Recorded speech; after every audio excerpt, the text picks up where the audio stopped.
Hi అండి, welcome to Sandhya home made. Last day of puja అనమాట. గణేష్ నవరాత్రులు స్టార్ట్ అయిపోయి అప్పుడే 9 days కంప్లీట్ అయిపోతున్నాయి. ఇంక ఎవ్రీ ఇయర్ లాస్ట్ డే అయితే ఇంకా యూత్ అయితే కూర్చుంటారనమాట. ఈరోజు తమ్ముడు వాళ్ళు కూడా కూర్చుంటున్నారు కాబట్టి మేమైతే బూర్లు ప్రిపరేషన్ చేస్తున్నాము. ఇంకా పాయసం పిన్ అయితే ఉండ్రాలు కూడా చేశారనమాట. ఇంకా ఈవినింగ్ పూజ కోసం అయితే నేను కూడా ఇలా రెడీ అయిపోయాను. పూజకి స్టార్టింగ్ నుంచి ఉందామని చెప్పి రెడీ అయ్యాను, కానీ మళ్ళీ షాప్కి వెళ్ళాల్సి వచ్చింది. సో మా వారు అయితే పూజలో ఉండాలని చెప్పి ఆయన అయితే పూజ దగ్గరే ఉన్నారనమాట. అప్పుడే 9 రోజులు అయిపోయినాయి అన్నట్టుంది. నిన్నగాక మొన్న స్టార్ట్ అయినట్టుంది పండుగ అయితే. అప్పుడే అయిపోయింది. ఎన్ని రోజులు ఎవరు వచ్చినా రాకపోయినా ఈ లాస్ట్ డే మాత్రం డెఫినెట్లీ వస్తారు. ఇంకా అందరూ కూర్చొని పూజ అయితే చేసేసుకున్నారు. నేను వెళ్ళే టైంకి ఒక పావు గంట ఉంది పూజ అనేసరికి నేను వెళ్ళా అనమాట. ఇంకా వాళ్ళతో పాటు మా బొడ్డోడు కూడా పంచి కట్టుకుని అయితే వెళ్ళాడు పూజ దగ్గరికి. మా వాడు ప్రదర్శన చేయట్లేదని పంతులు గారే తిప్పుతున్నారు మా వాడిని.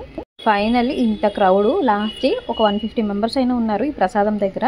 రెగ్యులర్గా అయితే ఒక 25 members అంతే, అంతకు మించి అయితే ఉండరు. లాస్ట్ రోజు అయితే చాలా స్పెషల్. అన్ని రకాల ప్రసాదాలు ఒకేసారి పెట్టేస్తారనమాట. ఇంచుమించు 15 రకాల ప్రసాదాలు ఈరోజు. కొన్ని ఇంట్లో ప్రిపేర్ చేసినవి, కుదిరిన వాళ్ళు బయట నుంచి తీసుకొచ్చినవి. మోస్ట్లీ అందరూ వాళ్ళే ప్రిపరేషన్ చేసి పంపించారు. ఇక్కడ వాళ్ళ పిల్లలందరూ కూర్చున్నారు కాబట్టి అమ్మలందరూ మధ్యాహ్నం నుంచి కష్టపడి ప్రసాదాలన్నీ ప్రిపేర్ చేశారనమాట. ఈ 9 రోజులు పూజకి రావడం, అలాగే ప్రసాదాలు తీసుకోవడం మిస్ అయ్యాం అనుకునే వాళ్ళు ఈ రోజు అందరూ వస్తారు. ఈ గణపతి నవరాత్రులు అయితే ఈ 9 రోజులు కూడా పొద్దున్న సాయంత్రం గణపతికి పూజలు అయితే చాలా బాగా చేశారు. ఓం గం గణపతియే నమః.